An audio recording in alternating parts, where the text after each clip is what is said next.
नमस्कार दोस्तों, एक बार फिर आप लोगों का स्वागत और अभिनंदन है study with DK Dilip online YouTube channel पर।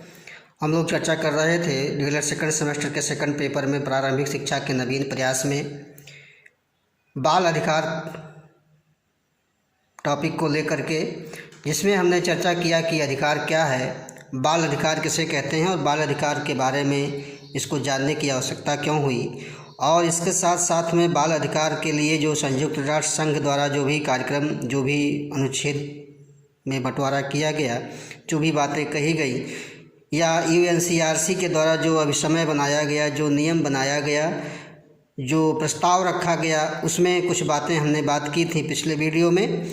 और इसी क्रम में हम चर्चा करेंगे कि भारतीय स्तर पर या भारत सरकार ने जब अपने देश में 11 दिसंबर 1992 को इस बाल अधिकार की घोषणा को अंगीकृत किया, स्वीकारा, तो भारत के संविधान में जो भी बातें कही गई या जो भी राष्ट्रीय स्तर पर जो भी संवैधानिक प्रावधान या नीतियां बनाई गई, जो भी कानून बनाए गए, उसके संदर्भ में हम लोग चर्चा करेंगे। और बाल अधिकारों के संरक्षण के लिए जो भी कानूनी रूप से जो भी प्रावधान किए गए हैं उसके बारे में भी चर्चा करेंगे। तो इसमें हम देखते हैं कि भारत का जो संविधान है उसके मौलिक अधिकारों व राज्य नीति निर्देशक तत्वों में जो भी बातें कही गई हैं वह विभिन्न अनुच्छेदों के माध्यम से हम उसका वर्णन कर सकते हैं। और तो देखते हैं कि भारतीय संविधान का जो अनुच्छेद 15 है उसके पार्ट 3 में, या भारतीय संविधान के अनुच्छेद 15(3) में कहा गया है कि राज्य को बच्चों एवं महिलाओं के सशक्तिकरण करने के लिए जो अधिकार देता है। अर्थात जो 15(3) है वह राज्य को या राज्य के द्वारा जो है बच्चों को या महिलाओं को जो है सशक्त बनाने की बात की जाती है। अर्थात बच्चों का और महिलाओं का अधिकार है कि वह उन्हें सशक्तिकरण प्रदान करे राज्य के माध्यम से। और इसके बाद संविधान की धारा जो 23 और 24 है, जिनमें हमें 23 में बंधुआ मजदूरी पर निषेध का जो है अधिकार प्राप्त है मौलिक अधिकार के रूप में, और संविधान की धारा 24 अनुच्छेद 24 के अनुसार जो है 14 वर्ष से कम उम्र का जो कोई बच्चा है उसे किसी फैक्ट्री या खदान में काम करने के लिए नियुक्त नहीं किया जाएगा और ना ही किसी अन्य खतरनाक उद्योगों में नियुक्त किया जाएगा। तो कहने का मतलब ये हुआ कि अगर 14 वर्ष से कम की आयु है किसी बच्चे का, तो उसे ना तो किसी फैक्ट्री खदान में काम करने रखा जाएगा और ना ही किसी अन्य खतरनाक उद्योगों में भी लगाया जाएगा। तो संविधान की धारा 24 या अनुच्छेद 24 के अनुसार उन्हें एक मौलिक अधिकार के रूप में उनका बाल अधिकार जो है मिला हुआ है। और इसके साथ साथ एक अनुच्छेद 21 को देखें, जो हम लगातार चर्चा करते आ रहे हैं कि 6 से 14 वर्ष तक के बच्चों को अनिवार्य और निःशुल्क शिक्षा देने की बात की गई है, जो इस समय कानूनी व मौलिक अधिकार के रूप में जाना जाता है। तो इसी क्रम में अगर हम देखें तो जो है अन्य अनुच्छेदों में अनुच्छेद 39 का ई और अनुच्छेद 39 का एफ, ये जो नीति निर्देशक सिद्धांत हैं, इन्हें ABCDEF जो है कैटेगराइज किया गया है। उनमें से 39E और 39F में जो है 39E में बच्चों के स्वास्थ्य व रक्षा की व्यवस्था करने के लिए राज्य कानूनी रूप से बाध्य है। अर्थात राज्य को यह हिदायत दिया गया है, निर्देश दिया गया है कि वह बच्चों के स्वास्थ्य और रक्षा की व्यवस्था करे। और 39F में उनके सम्मानजनक तथा गरिमामय जीवन जीने में विकास करने की जो भी सुविधाएं हैं उसको उपलब्ध कराने की जिम्मेदारी राज्य की होगी। तो 39E और F उन्हें स्वास्थ्य सुरक्षा की बात प्रदान करेगा और सम्मानजनक जीवन, गरिमामय जीवन देने की जो है बात की गई है 39F में। इसके साथ साथ बंधुआ मजदूरी हमने चर्चा किया अनुच्छेद 23 में। और समानता का अधिकार, इनमें अगर हम देखें तो हर व्यक्ति जो है विधि के समक्ष जो है समान है, हर व्यक्ति समान रूप से जो है विधि का संरक्षण प्रदान करता है इसे। साथ ही साथ अनुच्छेद 20 की बात करें तो यह व्यक्तिगत स्वतंत्रता की बात करता है। अर्थात हर व्यक्ति जो है, चाहे वह किसी भी परिस्थिति का हो, किसी भी जाति धर्म का हो, हर व्यक्ति को जो है स्वतंत्रता प्रदान की गई है व्यक्तिगत रूप से।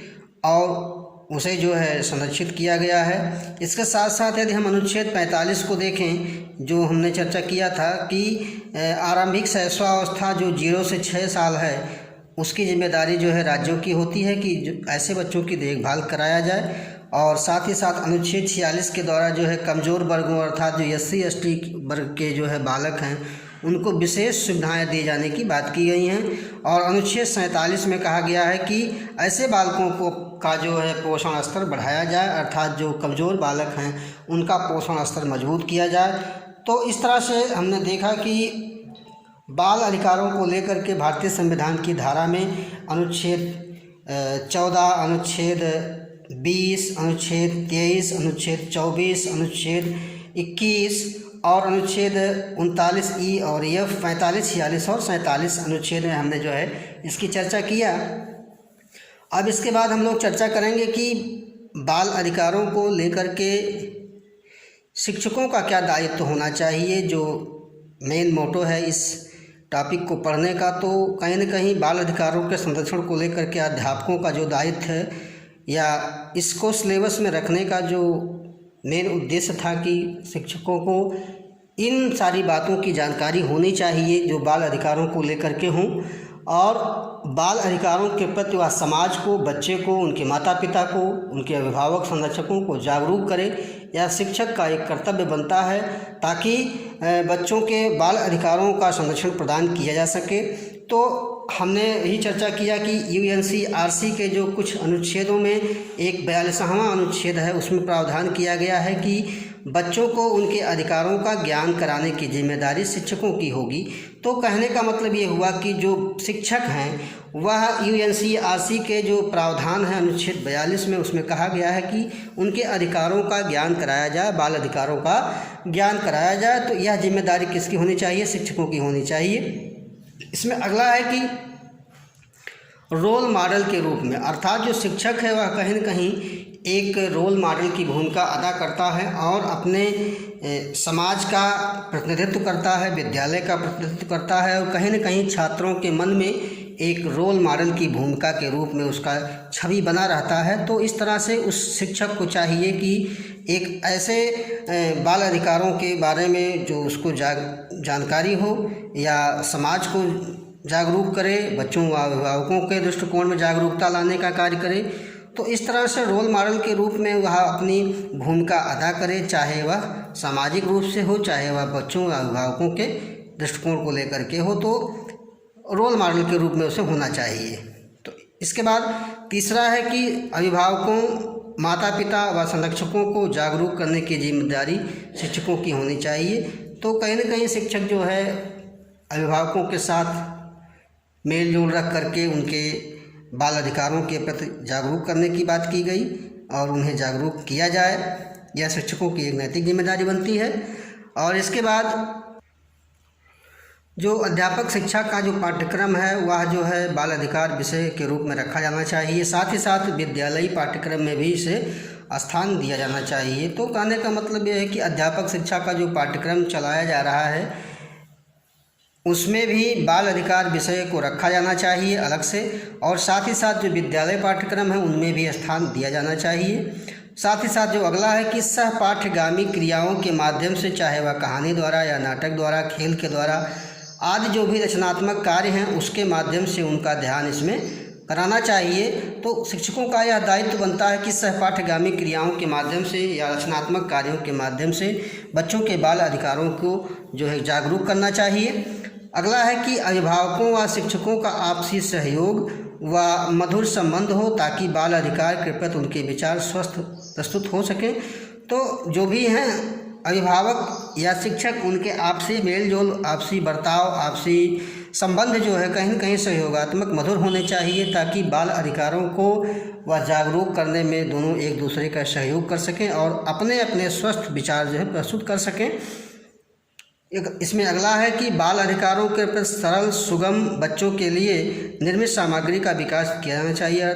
कहने का मतलब यह है कि जो बाल अधिकारों के लिए जो भी सामग्रियाँ बनाई जाएं वह सरल हों, सुगम हों, जो आसानी से प्राप्त हो सकें, तो इनका भी विकास किया जाना चाहिए। साथ ही साथ मानवाधिकारों के प्रति जागरूकता उत्पन्न करनी चाहिए।